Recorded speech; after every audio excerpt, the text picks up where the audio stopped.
इरादा कर लिया हमने देश से अपने ये वादा कर लिया हमने स्वच्छ भारत का इरादा कर लिया हमने देश से अपने ये वादा। नमस्कार, स्वच्छता समाचार में आप सभी का स्वागत है।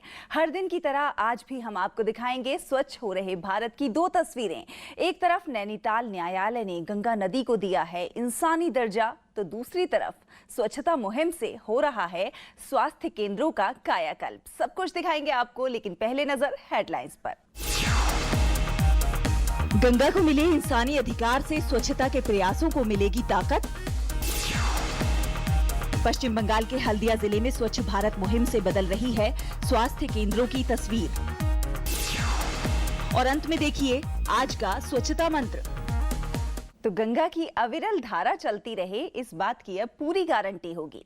पिछले दिनों उत्तराखंड के उच्च न्यायालय ने अहम फैसले में गंगा के सफाई अभियान को प्रोत्साहित किया है।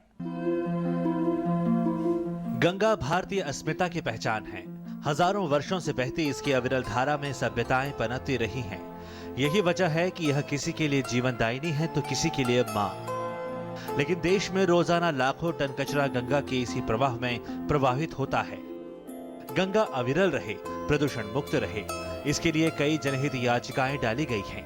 नैनीताल हाईकोर्ट ने अपने एक ऐतिहासिक फैसले में कहा है, दो पवित्र नदियां गंगा, यमुना और इसकी सहायक नदियों को वही अधिकार है जो अधिकार एक व्यक्ति के पास है। अविरल गंगा की कल्पना में शायद ये जो कदम उठाया गया है एक ठोस कदम है, क्योंकि सांस्कृतिक महत्ता है, धार्मिक महत्ता है हमारे गंगा का, और साथ ही साथ हम कहते हैं कि इकोनॉमिक और इकोलॉजिकल महत्ता भी है। अदालत ने उदाहरण न्यूजीलैंड की वानकोई नदी का दिया, जिसे जीवित मानव जैसा दर्जा हासिल है। अदालत ने कहा कि गंगा को भी एक गार्जियन की जरूरत है जो इसकी देखभाल करे, जो देखे कि उसका गलत इस्तेमाल न हो। नमामि गंगे प्रोग्राम के डायरेक्टर, उत्तराखंड के मुख्य सचिव और उत्तराखंड के महाधिवक्ता को गंगा की अविरल धारा को बनाए रखने की जिम्मेदारी दी गई है। यानी गंगा की सफाई के लिए चल रही योजनाओं को कोर्ट ने शक्ति दी है। Director general Namami Gange authority जो है और चीफ सेक्रेटरी और एडवोकेट जनरल, उनको अधिकृत किया है कि गंगा के मामले में गंगा की तरफ से ओर से राइट टू सू और बी सूड ये दिया गया है। जाहिर है उत्तराखंड के इस ऐतिहासिक फैसले से गंगा की स्वच्छता को लेकर प्रयास और गंभीर होंगे। गंगा को इंसानी अधिकार दिए जाने का सबसे ज्यादा फायदा गंगा की स्वच्छता अभियान और नमामि गंगे योजना को मिलेगा। धीरज कुमार की रिपोर्ट, डीडी न्यूज। और पश्चिम बंगाल के हल्दिया जिले के स्वास्थ्य केंद्रों में स्वच्छता अभियान रंग लाता हुआ दिखाई दे रहा है। हल्दिया जिले का महकमा अस्पताल, जहां मरीजों की भीड़ हमेशा लगी रहती है, ऐसे में संक्रमण का खतरा भी बना रहता है।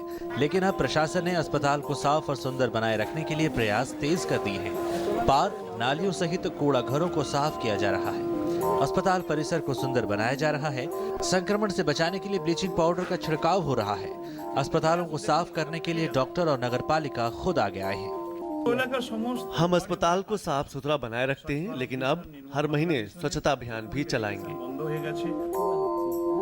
अस्पताल में जैविक कचरे का निष्पादन सबसे बड़ी चुनौती है, लेकिन इस दिशा में भी सावधानी पूर्वक कार्य चल रहा है। अस्पताल को स्वच्छ बनाए रखने के लिए तमाम कर्मचारी जुटे हैं। अस्पताल की कायाकल्प से मरीज भी काफी खुश हैं। वैसे कर्मचारी लगातार अस्पताल को स्वच्छ बनाए रखने के लिए काम करते हैं, साथ ही कूड़े का सावधानी पूर्वक निपटारा भी किया जाता है। अब प्रशासन ने हल्दिया जिले को भी ODF बनाने के लिए कमर कस ली है। Bureau report, DD news, Kolkata. और आज के स्वच्छता मंत्र में देखिए कि क्या कहा है मशहूर अभिनेता अक्षय कुमार ने। 54% लोग हमारे इस देश में आज भी ऐसा है जिसके घर में टॉयलेट है ही नहीं। कल ही काम शुरू करवाओ टॉयलेट बनवाने का।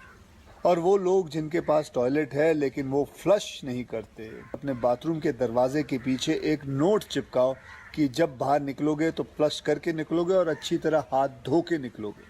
तो इसी के साथ हमारे आज के इस खास कार्यक्रम में बस इतना ही। आप डीडी न्यूज की इस खास मुहिम से फेसबुक पर डीडी न्यूज लाइव और Twitter handle @DD News Live के जरिए जुड़ सकते हैं और आप अपने वीडियो और संदेश भी हम तक भेज सकते हैं। हमें दीजिए इजाजत।